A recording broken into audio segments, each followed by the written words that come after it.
Some call it flawed and unlikely to work on the ground. Yet the US and Russia hope a cessation of hostilities in Syria will pave the way for a political settlement. But with many armed groups excluded, how do they plan to enforce it? This is Inside Story.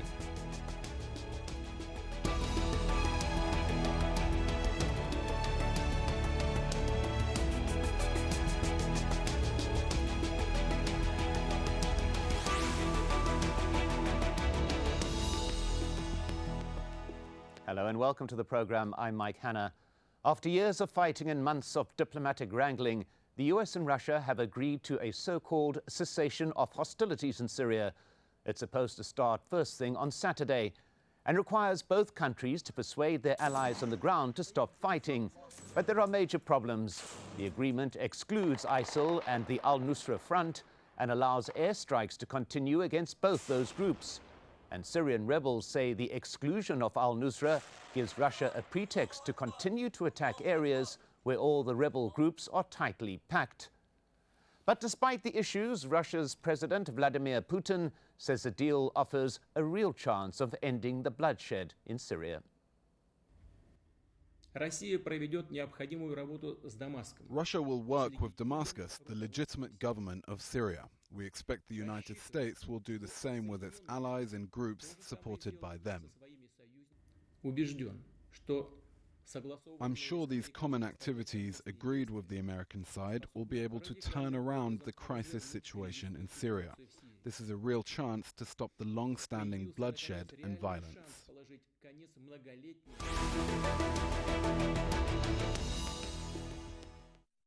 Well, let's now bring in our guests for today's discussion.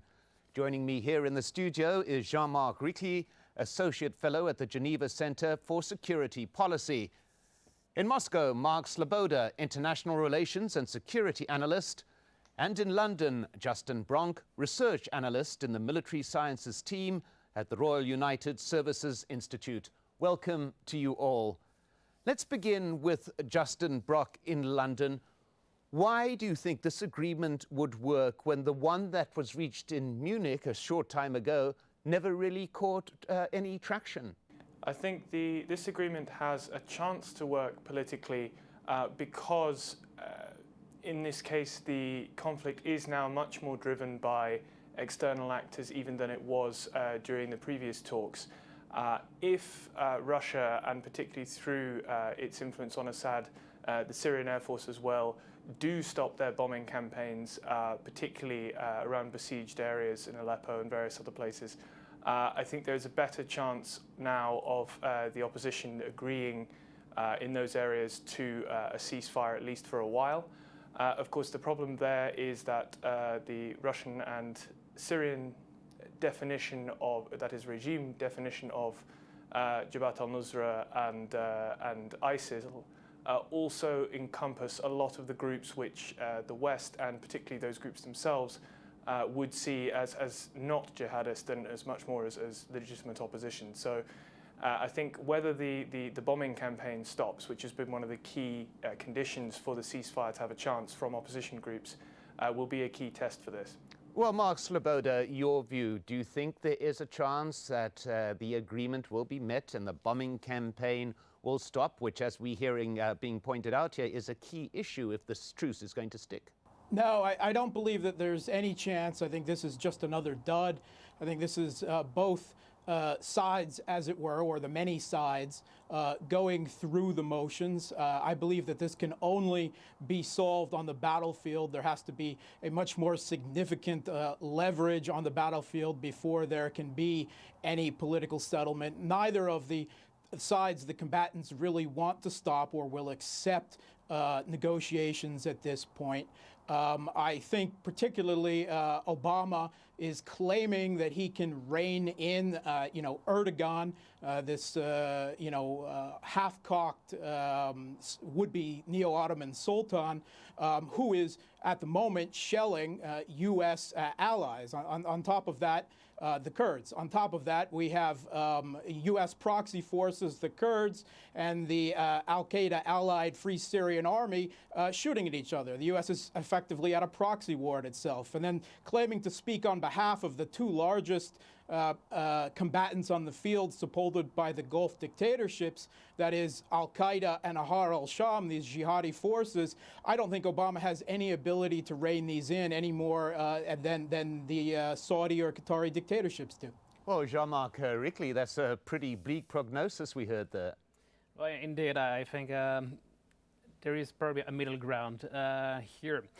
What we're witnessing is that obviously there are lots of loopholes in this cessation of hostilities and ceasefire agreement that are around the definition of terrorism. Yes, there is ISIS and there are al-Nusra, but there are also groups that are affiliated with al-Nusra that are deemed by the Assad and the Russian as similar. So basically what you have here is first a problem of definition. Who are the parties on the ground who are willing to comply? The only chance that I would see for this agreement to work is in a way in the following situation. If one side is very strong, which is the case with Assad and with the support of Russia, they have made major territorial gains over the last few weeks, and therefore they could use this ceasefire in a way to legitimize, to justify the newly gained territories. On the other hand, obviously, the opposition to the Assad regime have lost lots of territories, and they could use this ceasefire to regain some forces. But the prospect of having a true ceasefire are very slim because of the different interests and the different actors on the ground. Well, Justin Bronk, we've heard Saudi Arabia and Turkey are nominally in support of this truce. However, they've made very clear in the past that they are totally opposed to a ceasefire on the ground that does not have a parallel political process which is transitioning away from Assad rule. What has changed their minds, or indeed have their minds been changed at all? I don't think Saudi Arabia and Turkey have changed their minds whatsoever in terms of what they're prepared to accept and what they'll do everything in their power to prevent in Syria, which is a perceived victory for Bashar al-Assad, which allows him and his regime to stay in power. There's a question mark over quite how much they can do to prevent that if the direction of travel really solidifies in that direction on the ground. But certainly for Turkey and Saudi Arabia, that would be seen as a victory for particularly Iran and a strong blow against their interests in the region. So they'll certainly try and prevent that from occurring. On the other hand, as has been said, there are huge diverging views on who the ceasefire applies to on the ground. So I think unless there is a meaningful cessation of hostilities against the vast majority of what we, the West at least, would term rebel-besieged areas rather than those held by ISIS and Jabhat al-Nusra, who are also being bombed by the US, much more so than the Russians, I'd add.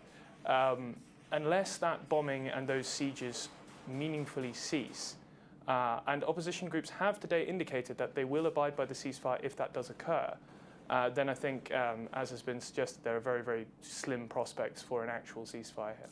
Well, Mark Sleboda, in the enforcement of this agreement, it's been decided that Russia and the US will act as direct guarantors and monitors. Many observers believe this sounds just too ridiculous to be true. These two countries policing themselves, having been at odds for such a long period of time. Your view? Yeah, I mean, the two countries have barely, very grudgingly managed basic deconfliction in the conflict zone. And I think what other guests have bring up, this definition of what is and what isn't a terrorist, is crucial, and it has not been resolved from the first discussions. We have two UN Security Council resolutions, 2249 and 2254, that openly call for the Security Council members to eradicate ISIS, al-Qaeda, and all individuals, entities, and endeavors that are associated with them. That would seem to include pretty much the entirety of the so-called moderate opposition, the Western and GC proxies, as they are, as the Washington Post and Reuters have confirmed intermingled or basically allied or even embedded with the much larger jihadist forces. In fact, the U.S. and the moderate opposition requested at the end of last week in exactly these terms that Russia should stop attacking al-Qaeda because our forces are allied with them. And that is just a revelation into the true nature of this conflict. And personally, I would like to have President Obama go to the victims and families in New York from 9/11 and tell them why he thinks that Russia should stop bombing al-Qaeda. Well, Justin Bronk, I saw you shaking your head there. You disagree, I take it? Absolutely. There's a very, very strong line which is based on the true nature of the conflict in Syria, which is that a large number of fragmented, moderate opposition groups who, let's remember, are fighting the regime which has caused the vast majority of civilian casualties in the Syrian civil war, not ISIL, Assad, who has killed hundreds of thousands of his own people, including with chemical weapons and all of this. But this is according to every civil rights and every Human Rights Watch organization and every international charity that is operating in Syria. I think you're talking about the Syrian Observatory for Human Rights, which is one rebel propagandist sitting in London. No, I'm talking about Amnesty, I'm talking about Human Rights Watch, I'm talking about the International Red Cross. I don't believe Amnesty International or Human Rights Watch have said that Russia, or that the Syrian government is responsible for the majority of the deaths. Gentlemen, let's not get sidetracked on the minutiae here. Justin Bronk, just to finish your point you were making. The point being that essentially what the resolutions call for is the eradication of ISIS and al-Qaeda. Now, what the Russians, as well as individuals who operate with them, what the Russians are trying to suggest that this means, along with the Syrian government, is that all of the legitimate opposition forces who rose up against Bashar al-Assad in what initially was a fairly democratic rising, to survive, they have had to intermingle with the strong jihadist Islamist groups in various parts of the country who are leading the fight against Assad there. Now, what the US is trying to do, and it's obviously extremely difficult to do and potentially even impossible, is try to prevent a slaughter of those groups, foreseeing that this will, of course, cause huge problems for terrorism all over the world, including in Russia, if Assad is seen to win. But while keeping up the pressure on ISIL and al-Nusra, who are designated terrorist organizations, and Obama has not said that bombing against al-Nusra, Jabhat al-Nusra, or ISIL should be stopped. Quite the opposite. Well, Jean-Marc Rickli, this is what we do know. On the ground there are numerous factions who are operating. We hear from our other guests the difficulties in terms of saying exactly who is permissible as a target and who is not. But the other issue as well is that these are guerrilla groups. They are moving in difficult terrain. Nobody on the ground, no eyes on the ground. How on earth do they manage to single out, even if there is agreement on who can be targeted or not, how do they single out their particular targets? Right, that's going to be an issue, and the issue is one of representation. Who are we talking about? We're talking about different groups that shift allegiances. We can see that, for instance, with the Kurds that are up until now were on the side of the opposition. Now they have turned against, and obviously that's a real dilemma for the external power. But if I could just bring some more perspective on the evolution of this conflict. If we are in the situation that we are today, it's probably because the international community did not intervene for the last 5 years, where the international community thought that by letting the people on the ground fight each other will reach a solution. That's not the case. I think what we're witnessing right now is, in a way, the United States having given up on the western part of Syria, prioritizing the fight against ISIS. They are supported in a way by the Europeans since the Paris attack, the French that had an attitude of not choosing either Assad or ISIS in terms of priorities have changed their mind after Paris. And now what we see is probably among the Western allies a priority against ISIS, and therefore some kind of turning a blank eye what's going on in the western part of Syria. And in the end, that benefits the Assad regime, and that angers Turkey and Saudi Arabia and its allies, because obviously those who are losing from this situation are the rebel on the ground. So what we might have with this ceasefire is, in a way, a tactical move to prioritize who are the main target, but it will be far from getting to a resolution because the enduring problem is still there. Well, Mark Sleboda, some have suggested that there's a somewhat cynical slant to all of this as well, that there are those within the US who are intent on actually containing the situation rather than resolving it. They want to focus all their attention on ISIL, the Syrian war itself. They want to push to the side to keep it manageable and not to detract from what their major aim in the area is, and that is ISIL. Are those cynics correct? No, I think that's absolutely 100% wrong. I don't think combating ISIL is or has been the priority of the United States this entire time. They remain focused on regime change. I don't think that has changed because of this so-called cessation of hostilities.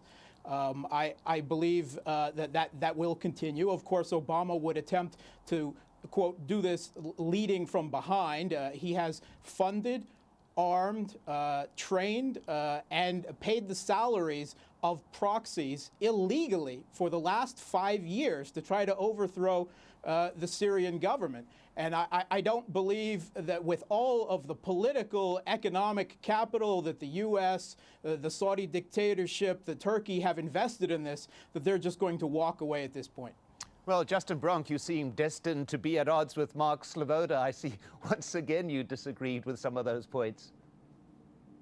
Well, that's a position I'm quite happy to be in. But yeah, I mean, it is worth remembering that the United States, despite a clear use of chemical weapons against civilians, chose not to bomb in a fairly embarrassing political move, which credit should go to Mr. Putin for taking good advantage of that, chose not to bomb the Assad regime, even when it clearly violated the prohibition against chemical weapons, and indeed has instead been focusing huge air power over more than a year against ISIL in both Iraq and Syria, along with military observers and JTACs, so Joint Terminal Attack Controllers.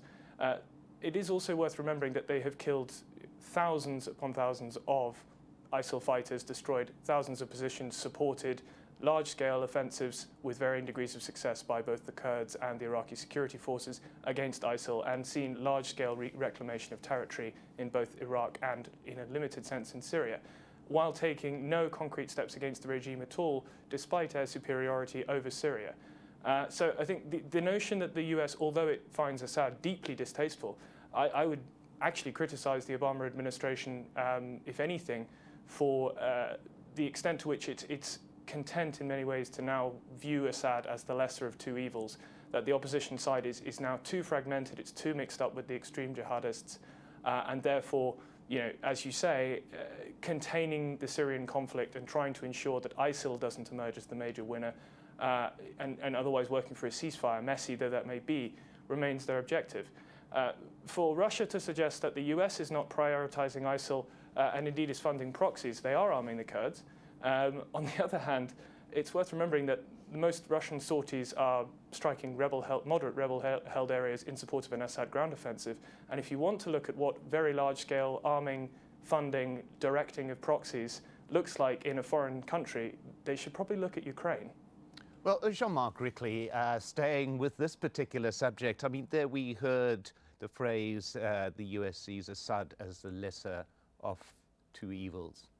Do you think that is an accurate reflection of the US position, that it does want to concentrate on ISIL at the expense of not pushing hard against the Assad government? Well, I think that the position of the US is a reflection of its previous history, of its commitment in the region. And there has been some kind of fatigue of US involvement in the region. The US is not supporting the Assad government, has issues obviously with ISIS, and they want to combat ISIS. I think, again, from the West had a strategy of containment. It was very cynical in a way, trying to let the people do their business and get some kind of result at the end. The Russian intervention has completely changed the dynamics on the ground, and now there is a realization that they will not go ahead front against Russia. So there is a middle ground. The middle ground probably is try to prioritize ISIS. And again, once ISIS, if ISIS is being destroyed or removed, the issue of Assad will still be on the table, because this is something that has not been solved, and that is at the core of the problem in Syria. And to argue that the United States is not fighting ISIL, I think it's wrong. Just have to look at the U.S. war effort in Iraq against ISIS. I mean, the Americans are stepping up their contribution. It's just that there is a prioritization now of which should come first, and I think that the fight against ISIS is winning over Assad. Well, Mark Sleboda, lest we forget, we need to remind our viewers of the massive humanitarian situation that exists in Syria. Is there perhaps an essence of the glass being half full, that no matter the motives for this ceasefire, the cessation of hostilities, that there could be a possibility of getting humanitarian aid to the Syrian people in this vacuum of violence? I would think that would be a noble aim if it could be true. But as we've seen before, with these terrorist forces literally holding cities and towns hostage across the country, they have rediverted aid. They have charged exorbitant funds for the slightest amounts of food, water. They're regularly doing business, trade with ISIS, with al-Qaeda, and so on. I mean, we could hope as well for a humanitarian settlement in Yemen, where we have U.S. and Gulf dictatorship forces starving 14 million people.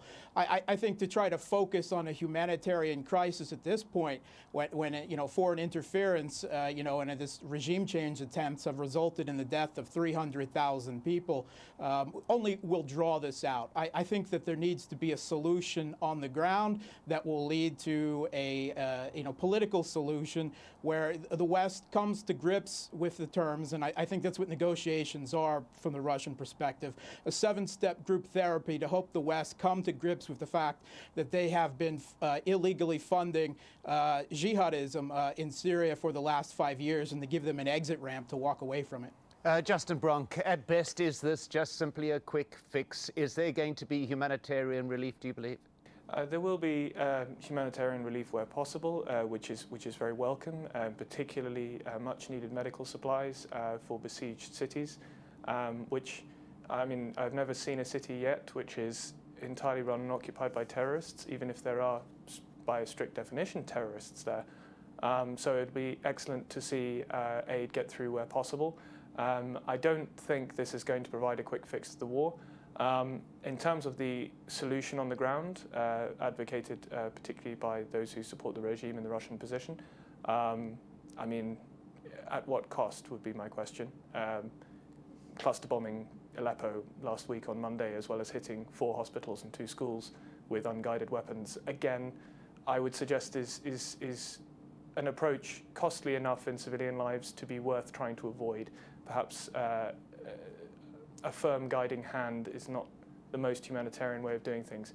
But equally, I would come back on the Yemen point as well and say that I completely agree that the operations in Yemen are causing completely unnecessary human suffering. I would also point out, though, that US forces are not conducting the blockade. It's Saudi. Well, at that point, my thanks to our guests, Jean-Marc Rickli, Mark Sleboda, and Justin Bronk. And thank you too for watching. You can see the program again anytime by visiting our website, aljazeera.com. And for further discussion, go to our Facebook page. That's facebook.com/AJ Inside Story. You can also join the conversation on Twitter. Our handle is @AJ Inside Story. From me, Mike Hanna, and the whole team, goodbye for now.